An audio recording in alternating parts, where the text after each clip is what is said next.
Aïe, aïe, aïe, dis-moi, est-ce que quand tu penses à quelque chose, tu le dis systématiquement? Écoute, j'ai une recette pour toi pour t'aider à discipliner ta bouche au travers un wraps au saumon.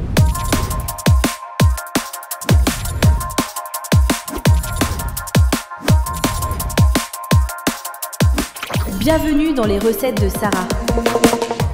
Aujourd'hui, on cuisine un wraps au saumon et on apprend à se garder de la médisance. Allez, ouvrez vite votre livre de recettes dans Proverbe 13 au verset 3. Celui qui surveille sa bouche garde son âme, mais celui qui ouvre de grandes lèvres court à sa perte. Et ben le wraps, c'est un plat qui enveloppe les ingrédients de façon bien serrée et soignée. Et ben dans la vie, nos paroles devraient envelopper avec la même intention, soigneusement pensées avant d'être prononcées. La médisance, vous savez, c'est comme un wrap mal roulé. Tout déborde, tout s'échappe et cela salit nos relations. Vous savez, parfois, ça a l'air vraiment appétissant parce qu'on a l'impression de partager une info croustillante. Mais en réalité, ce qu'on dit peut glisser. Comme le saumon, il dérape dans notre wraps rapidement. Et ben, il faut donc veiller à garnir notre bouche de la bonne manière, de douceur, d'intégrité, de sagesse, pour que nos paroles nourrissent l'âme de l'autre et non qu'elle l'empoisonne. Et ben quand on prépare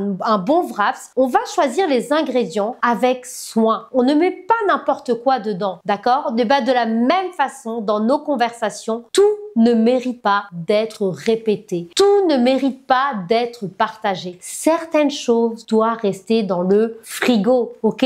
On se le garde pour soi et ne pas être roulé dans notre wrap, c'est-à-dire qu'il ne faut pas les prononcer. Allez, pour notre recette, on va avoir besoin de nos galettes de blé, ce qui va symboliser notre bouche, l'enveloppe de nos paroles. Notre saumon fumé qui va symboliser les propos subtils mais glissants qui peuvent parfois déraper. Si on ne prend pas garde, un peu de fromage frais, la douceur qui apaise et adoucit nos paroles. Vous pouvez lire Colossiens dans votre livre de recettes 4 au verset 6. Et puis prenez des feuilles de salade. C'est l'intégrité qui donne de la fraîcheur et du croquant à nos discours honnêtes. Un petit brin d'aneth aussi, ça va très bien avec notre saumon. Ça va être la sagesse discrète qui révèle sans étouffer et qui parfume sans corrompre. Et puis quelques gouttes de citron pour le discernement qui empêche les paroles de tourner à l'aigre et garde l'équilibre.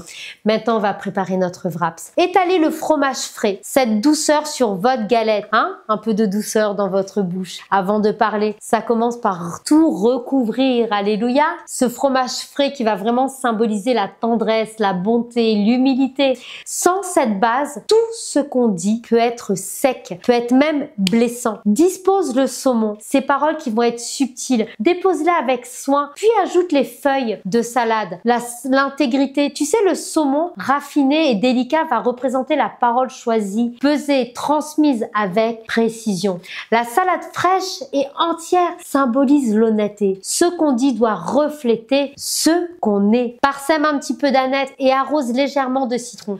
Parce que l'aneth révèle le goût sans l'écraser. Il symbolise la sagesse qui met la juste mesure dans toute chose. Et puis le citron, c'est cette acidité douce du discernement.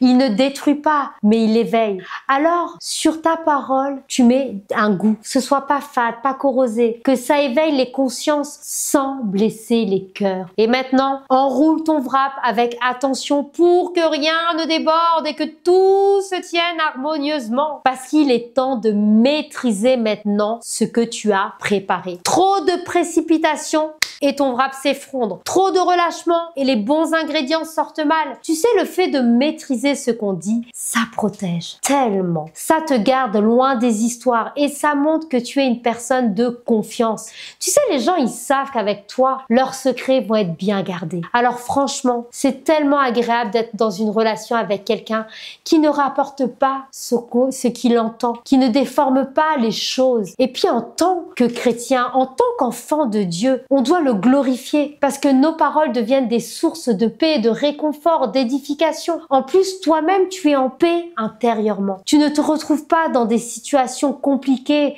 à cause des paroles mal placées. Par contre, si tu tombes dans la médisance, même un petit peu, sans t'en rendre compte, ça peut vite, mais alors vite faire des dégâts. Franchement, ça casse des relations.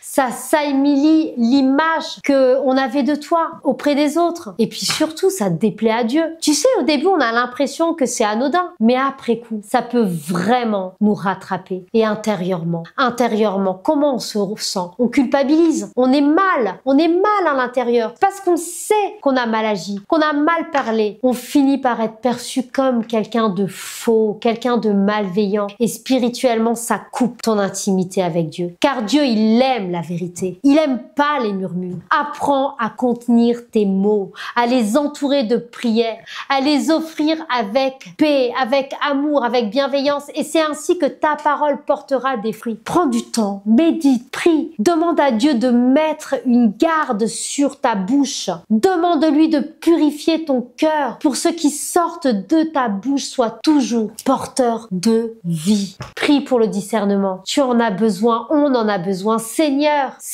interviens. Dis-moi si c'est édifiant, si je fais du bien autour de moi. Saint-Esprit, enseigne-moi encore à être une personne qui bâtit par mes paroles, Seigneur. Alors, comme un vraps bien garni, nourri et rassasie sans débordement, une bouche bien maîtrisée nourrit les relations et la paix. Et bien, en choisissant de rouler notre bouche des paroles de vie et d'encouragement, de sagesse, nous glorifions Dieu et bâtissons des liens solides et sains. Soyons des artisans de paix qui préfèrent envelopper leurs paroles de grâce plutôt que de laisser tout déborder au risque de blesser. Je vous dis à très bientôt dans les recettes de Sarah et bon appétit!